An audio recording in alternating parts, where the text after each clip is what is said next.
Surat Limbayat zone કચેરી ખાતે ભ્રષ્ટાચારનો એક ચોંકાવનારો કિસ્સો પ્રકાશમાં આવ્યો છે।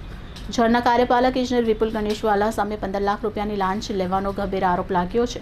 આ મામલે એન્ટી કરપ્શન બ્યુરોએ એક છટકું ગોઠવી કાર્યવાહી હાથ ધરી હતી, જેના પગલે કોંગ્રેસ પક્ષના કાર્યકર્તાઓએ જોરદાર વિરોધ નોંધાવી લાંચી અધિકારીને સસ્પેન્શન કરવા માંગ કરી છે।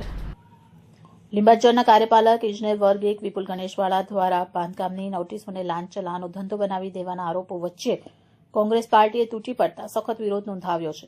ગત 20મી ફેબ્રુઆરીના રોજ ગણેશવાલા લાખો રૂપિયાની લાંચ લેતા રંગેહાથ ઝડપાયા બાદ આરોપોનો વેગ મળ્યો છે। સુરત શહેર કોંગ્રેસ સમિતિના પ્રમુખ વિપુલ ઉદનાવાલા, યુથ કોંગ્રેસના રાષ્ટ્રીય સંકલનકર્તા કાસિફ ઉસ્માનિયા અને મહામંત્રી રોહિત સાવલિયાની આગેવાની હેઠળ મોટી સંખ્યામાં કાર્યકરો આજે લિંબાયત ઝોન કચેરી ખાતે એકઠા થયા હતા। તેમણે ભ્રષ્ટ અધિકારી ગણેશવાલા સામે કડકમાં કડક કાર્યવાહી અને તેમને તાત્કાલિક જેલના સળિયા પાછળ ધકેલવાની માંગ કરી હતી। કોંગ્રેસના નેતાઓએ જણાવ્યું કે લિંબાયત ઝોનમાં મોટી સંખ્યામાં શ્રમિક અને પરપ્રાંતીય લોકો વસે છે। આ લોકો પોતાની આખી જિંદગીની બચત ખર્ચી નાના મોટા કાચા પાકા મકાન બનાવે છે। આ જ વર્ગને નિશાન બનાવી ગણેશવાલાએ કાર્યભાર સંભાળતા જ ધમકીભરી નોટિસોનો મારો ચલાવ્યો, ફરિયાદ કરાવી, નોટિસ આપી અને વચ્ચે દલાલોની મદદથી લાખો રૂપિયા પડાવવાનું પ્રમાણભૂત ચલણ બનાવી દીધું।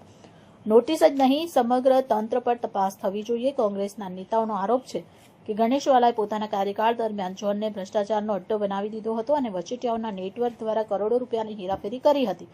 તેમણે માંગ કરી હતી ગણેશવાલાએ જારી કરેલ તમામ બાંધકામ નોટિસ તાત્કાલિક રદ કરવામાં આવે, જેથી ગરીબ જનતાને રાહત મળે। આ સિવાય સરકારે તેમની સામે આવક કરતાં વધુ સંપત્તિની તપાસ કરવા અને સખત કાયદાકીય કાર્યવાહી કરવાની માંગ કરી છે। કોંગ્રેસે પણ ઉલ્લેખ કર્યો છે કે 2 મહિના અગાઉ જ તેમણે લિંબાયત ઝોનમાં ચાલી રહેલા ભ્રષ્ટાચાર અંગે વહીવટી તંત્રને રજૂઆત કરી હતી, પરંતુ અધિકારીઓની જાડી ચામડી પર તેની કોઈ અસર થઈ ન હતી।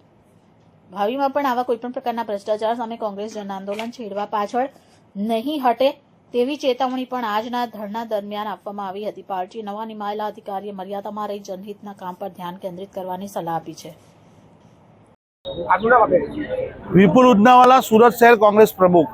આજે ક્યાં વિરોધ કરવા આવ્યા, શા માટે અને શું માંગ છે? આ લિંબાયત ઝોન સુરત મહાનગરપાલિકાનો લિંબાયત ઝોન, જેને ભાજપ અને એના શાસનમાં આ ભ્રષ્ટાચારનો અડ્ડો બની ગયો એવો આ લિંબાયત ઝોન છે, જેની અંદર ખૂબ ગરીબ અને મધ્યમ વર્ગના લોકો રહે છે। એમની સોસાયટીઓ છે, એમાં બાંધકામ થાય છે, એમાં ખોટી નોટિસો મોકલી અને આ અધિકારી એના ટાઉટ સાથે મળી અને લોકોની સાથે છેતરપિંડી કરી અને ભ્રષ્ટાચાર કરતા હતા, ગભરાવીને પૈસા લેતા હતા ભ્રષ્ટાચારના। અને એ ભ્રષ્ટાચાર કરતા જાગૃત નાગરિકોએ લાંચ રૂશ્વત અધિકારીઓને લાવી અને તેઓને રંગે હાથ પકડાવ્યા છે। આ લોકો જે રીતે છેલ્લા 5 વર્ષની અંદર ભાજપ આપ ભાઈ અને સાથે બેસી ભ્રષ્ટાચારની ખાધી મલાઈ આ બંને પક્ષ અને આ અધિકારીઓ મળી અને આ લાંચ રૂશ્વતના પૈસાઓ ખાય છે, એનો જીવતો જાગતો નમૂનો પકડાયો છે। અને જે રીતે ગરીબોના ખૂન પસીનાના પૈસાની લૂંટ મચાવી રહ્યા છે, આ શાસન ચાલી રહ્યું છે। અને આ શાસનની સામે અમે તપાસ માંગણી કરી છે કે આ અધિકારી પાસે આવક કરતા ખૂબ વધારે સંપત્તિ છે, એની તપાસ થવી જોઈએ। એના કાર્યકાળ સમય દરમિયાન એને જેટલી નોટિસો કાઢી છે એમાં શું કાર્યવાહી છે અને કાર્યવાહીમાં કેટલો ભ્રષ્ટાચાર થયો એની માંગણી છે, ખાતાકીય તપાસની માંગણી, અને એને તાત્કાલિક સસ્પેન્ડ કરી દેવાની અમે માંગણી કરી છે। અને જ્યાં સુધી આ ગણેશવાલા જેવા અધિકારીઓ આ રીતે કરતા હોય, અમે પણ લાંચ રૂશ્વત ખાતાને ફરિયાદ કરી અને તેઓને પકડાવીશું। અને સુરત શહેર